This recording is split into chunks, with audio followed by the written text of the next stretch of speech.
하나님 말씀 보겠습니다. 하나님 말씀은 이사야 34장 1절로 7절까지의 말씀입니다. 자, 우리 다 같이 읽겠습니다. 열국이여 너희는 나와 들을지어다. 민족들이여 귀를 기울일지어다. 땅과 땅에 충만한 것 세계와 세계에서 나는 모든 것이여 들을지어다. 대저 여호와께서 열방을 향하여 진노하시며 그들의 만군을 향하여 분내사 그들을 진멸하시며 살육당하게 하셨은즉 그 살육당한 자는 내던진 바 되며 그 사체에 악취가 솟아오르고 그 피에 산들이 녹을 것이며 하늘의 만상이 사라지고 하늘들이 두루마리 같이 말리되 그 만상이 쇠전함이 포도나무 잎이 마름 같고 무화과 나무 잎이 마름 같으리라. 여호와의 칼이 하늘에서 족하게 마셨은즉 보라 이것이 에돔 위에 내리며 진멸하시기로 한 백성 위에 내려 그를 심판할 것이라. 여호와의 칼이 피 곧 어린 양과 염소의 피에 만족하고 기름 곧 순양의 콩팥 기름으로 윤택하니 이는 여호와를 위한 희생이 보스라에 있고 큰 살육이 에돔 땅에 있음이라. 들소와 송아지와 수소와 함께 도살장에 내려가니 그들의 땅이 피에 취하며 흙이 기름으로 윤택하리라. 아멘. 저는 오늘 이사야 34장의 말씀을 중심으로 구약의 심판을 본삼아라는 말씀의 제목을 가지고 말씀을 전하도록 하겠습니다. 오늘 본문의 이전 장인 이사야 32장과 33장에서는 유다 백성들이 현재는 비록 범죄의 상태에 있지만 하나님께서 징계를 통하여 그들을 연단시키셔서 의로운 나라로 만드시고 메시아 왕국으로 도래시킬 것에 대해서 예언을 했습니다. 그리고 이어서 이사야 34장과 35장은 하나님의 그 범위를 확대하여 여호와의 심판과 구원이 구약 선민 이스라엘에게만 국한된 것이 아니고 하나님을 대적하는 세상의 모든 악한 세력에 대해서는 가차없는 멸망의 심판을, 그리고 여호와를 의뢰하는 자들에 대해서는 혈통이나 신분과 차별 없이 모든 이들이 영원한 행복과 구원을 받을 것이라는 것을 예언을 하고 있다는 것입니다. 특별히 이 가운데 본문 34장은 이 구체적으로 1절과 7절에는 에돔으로 대표되는 세상의 모든 반역적이고 사단 세력이 속해 있는 모든 열방들에게 진노의 심판이 있을 것이며 8절과 17절은 그 심판 후에 이 비참한 결과가 어떻게 진행되는 건지에 대해서 설명을 하고 있다는 사실입니다. 그러면 구체적으로 오늘 본문에 대해서 함께 살펴보도록 하겠습니다. 우선 1절과 7절에 나타내는 이 하나님의 심판의 내용에 대해서 우리 함께 보도록 하겠습니다. 1절을 함께 보시면 이사야는 들을지어다 라는 표현을 3번이나 반복하여 이야기하고 있습니다. 성경에서 3번이나 반복해서 설명했다는 것은 어떤 무언가를 단순히 반복하려고 하는 것이 아니라 강조하기 위해서 이 이야기를 반드시 전해야만 한다는 것에 대해서 이야기하기 위하여 사용된 것입니다. 예를 들어 사도 바울이 자기 몸에 이 가시 제거를 위하여 하나님 앞에 3번이나 기도했다라는 표현이 있는데 이 이야기는 3번 실제로 기도했다라는 것을 이야기하는 것이 아니라 그만큼 하나님 앞에 간절하게 기도했다라는 의미로 사용된 것입니다. 이사야가 3번씩이나 이 강조해서 들어야만 한다라는 것을 이야기했던 것은 그만큼 이 내용이 중요하다라는 거죠. 특별히 1절에는 이 들어야 하는 사람들의 범위를 이야기하는데 열국이 들어야 한다라고 말합니다. 이 말은 무슨 말입니까? 당시 강대국이었던 아수르나 바벨론이나 또 이 애굽도 들어야 하며 이스라엘 주위에 있던 소국인 에돔과 모압과 암몬도 들어야 하는 거죠. 결국 모두가 들어야 한다.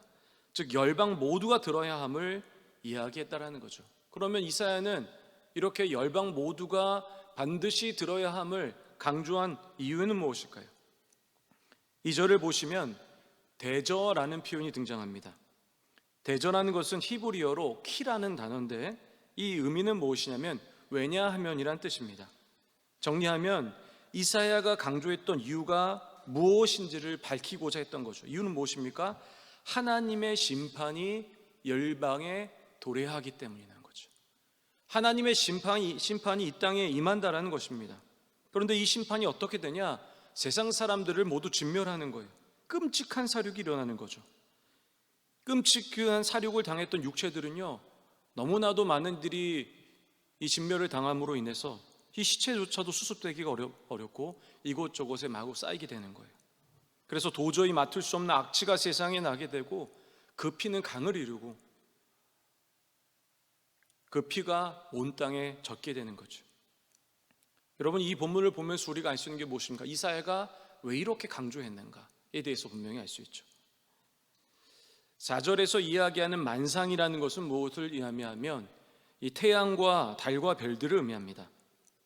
이 본문을 읽어보면 아시겠지만 포도나무와 무화과나무 잎이 말라 떨어지듯이 심판의 날에 하늘에서 해와 달과 별이 떨어지고 하늘이 마치 두루마리 말리듯이 말리게 될 거라는 거죠. 이 얘기 무엇을 얘기하는 거냐면 실제로 하늘에 별이 떨어지는 것을 이야기하는 것이 아니라 사람이 감당할 수 없는 일들이 바로 심판이다라는 거죠.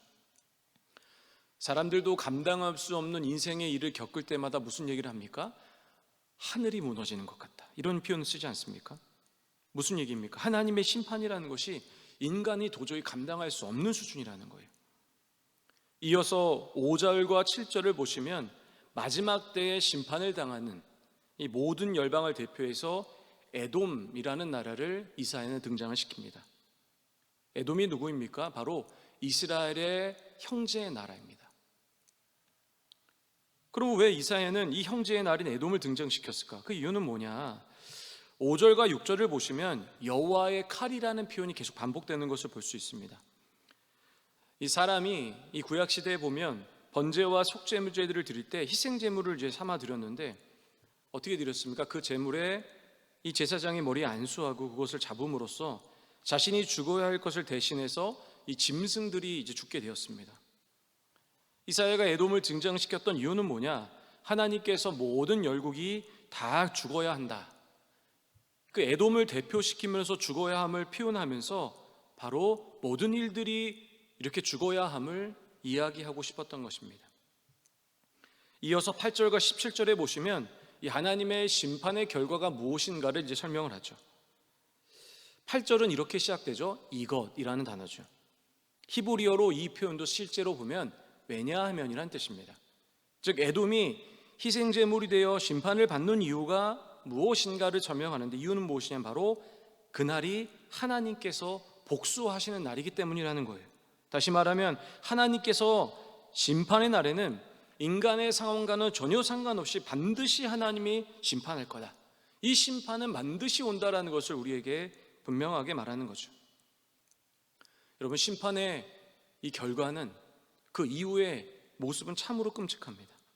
에돔이 온 땅이 어떻게 되냐면 역청과 유황으로 황폐해졌다고 표현해요. 이 표현은 이 창세기에 보면 소돔과 고모라의 심판 이후의 모습과 굉장히 유사함을 볼 수 있는데, 하나님께서 사람을 진멸하실 뿐만 아니라 이곳에 불의 심판을 내리시겠다는 거예요. 그리고 11절 15절에 보시면 그 심판 후의 모습을 조금 더 구체적으로 이 설명을 하는데, 이 역청과 유황으로 볼타버리고 사람들의 시체로 뒤덮인 이 황폐한 에돔에 바로 온갖 동물들이 사는데, 11절에 보시면 당아새, 고슴도치, 부엉이, 까마귀가 산다고 이제 기록하죠. 이 얘기는 무엇을 얘기하냐면 신명기 14장에 보시면 이스라엘 율법의 대표적인 부정적인 동물을 이야기합니다. 이 동물들이 바로 지금 이 이사야 34장에서 얘기한 동물과 일치해요. 그러니까 무슨 얘기입니까? 에돔은 저주와 상징의 동물만이 살게 된다, 이것을 지금 설명하는 거예요. 결국 이사야가 하고 싶었던 건 무엇입니까? 심판받은 이후에 이 에돔은 더 이상은 사람은 살아갈 수 없는 땅을 이야기하는 거죠. 여러분, 본문의 이 이사야 44장을 통해서 특별히 하나님의 심판의 이야기를 통해서 우리에게 이야기하고자 하는 것은 무엇입니까? 크게 두 가지라고 생각합니다. 첫 번째로는 에돔에게 두려운 심판의 날이 왔던 것처럼 이 세상에 대한 최후의 심판의 날도 반드시 임한다라는 거예요. 베드로후서 3장에서는 이렇게 이야기합니다. 이제 하늘과 땅은 그 동일한 말씀으로 불사르기 위하여 보호하신 바 되어 경건하지 아니한 사람들의 심판과 멸망의 날까지 보존하여 두신 것이니라. 베드로가 하는 말이 이것입니다. 하늘과 땅이 보존되어 온 이유는 무엇이냐면 사람들이 마지막 경험해야 할 이 심판과 멸망의 날을 위함이에요. 하나님이 땅과 하늘을 멸망시키지 않고 그대로 보존해 주셨던 이유는 바로 이것 때문이에요. 얼마나 두려운 말씀입니까? 성경의 심판의 사례라는 것은 마지막 날에 이 심판의 예시가 되며 땅이 존재하는 이유는 무엇입니까? 심판을 위해서라는 거예요. 사랑하는 성도님들, 죽음 이후에는 두려운 심판이 있습니다. 그러므로 우리는 이 땅에서 두렵고 떨리는 마음으로 이 땅을 하나님 말씀으로 살아가야만 하는 거예요. 이 세상의 끝이라고 믿는 사람들은 정말 이 땅이 끝이라고 생각하기 때문에 내가 해보지 못한 것들을 다 해보고 내 정욕대로 내 욕망대로 살아가죠. 그러나 이 땅은 끝이 아니에요. 여러분, 이 땅의 끝이라고 생각한 그 시작은 하나님 말씀하셨을 때는 바로 새로운 시작임을 분명히 기억해야만 합니다. 그러므로 우리는 이 날을 준비해야만 하는 거죠. 두 번째로 이 본문의 말씀을 통해서 하나님께서 말씀하시는 것은 하나님을 따르지 않는 자들에게는 하나님의 심판은 두려움이지만 하나님 백성에게는 오히려 기쁨과 승리의 날이 된다는 것입니다. 이사야 34장은 이 이사야 34장에서 얘기하는 심판과는 어울리지 않은 구절이 있는데 그게 몇 절이냐면 8절입니다.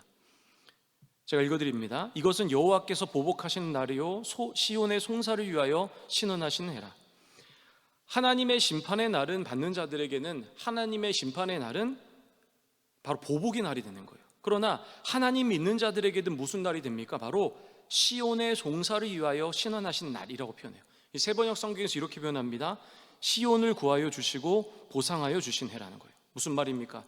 심판의 날이 누군가에겐 두렵고 참혹한 날이 되지만 끝까지 하나님을 믿는 사람들에게는 하나님의 심판의 날은 하나님이 우리를 구하신 해요, 믿음을 지킨 이들에 대해서는 보상을 해주시는 날이라는 거예요.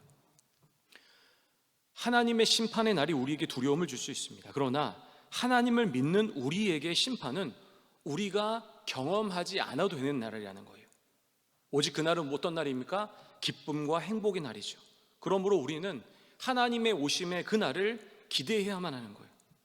사랑하는 성도님들, 하나님이 이 땅에 오신다고 하더라도, 그리고 심판의 날이 또 죽음의 날이 우리에게 다가온다 할지라도 두려워하지 않으시기 바랍니다. 그 이유는 무엇입니까? 바로 그날은 바로 믿음을 따르는, 하나님의 길을 따르는 그 자들에게는 가장 큰 경험, 우리가 인생을 경험하면서 느끼지 못했던 가장 큰 기쁨의 날이 될 것이기 때문이라는 거죠. 우리 사랑하는 성도들, 오늘 말씀을 기억하시면서 이 마지막 날, 이 구약에서 보여주는 심판의 날을 본삼아 두렵고 떨리는 마음으로, 감사의 마음으로 살아가시는 성도님 되시기를 주님의 이름으로 축원합니다. 기도하겠습니다. 하나님, 오늘 말씀을 통해서 주님의 날을 우리가 배우게 됩니다. 하나님, 언젠가 우리가 이 날을 맞이하게 될 텐데 우리가 두렵고 떨리는 마음으로 이 땅을 두렵고 떨리는 마음으로 살아가게 하시고 또 기쁨과 감사의 날로 우리가 살아가는 우리 성도님 되시기를 하나님 원합니다. 우리가 그렇게 살아갈 수 있도록 주님 인도하여 주시옵소서. 감사드리며 예수님의 이름으로 기도했습니다. 아멘.